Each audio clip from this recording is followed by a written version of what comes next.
नमस्कार विद्यार्थी मित्रांनो.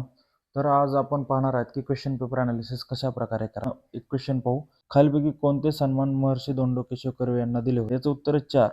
तर झालं का बाबा प्रश्न सॉल्व्ह करून? नाही.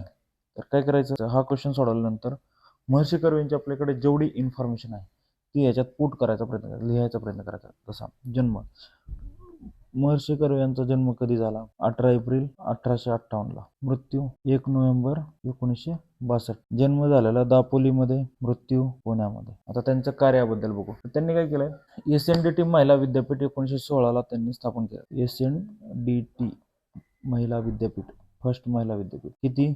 1916. त्यांनी 1896 ला एक संस्था स्थापन केली, हिंगणे स्त्री शिक्षण संस्था. अशा प्रकारे इन्फॉर्मेशन लिहायचे. मग बघा अजून त्यांनी काय केलेलं आहे. लुकिंग बॅक हे त्यांचं आत्मचरित्र आहे. आत्मचरित्राबद्दल माहिती लिहिली. त्यांचं टोपण नाव काय होतं? अण्णासाहेब. ठीक आहे. अशी इन्फॉर्मेशन जेवढी जास्त तुम्हाला माहिती होईल तेवढी जास्त लिहायची. त्यांच्या पत्नी होत्या 2, राधाबाई, आणि राधाबाई नंतर एक त्यांनी दुसरं लग्न केलेलं आनंदीबाई, ज्या की विधवा होत्या. त्यांनी विधवा महिलांसाठी सध्या खूप कार्य केलेलं आहे.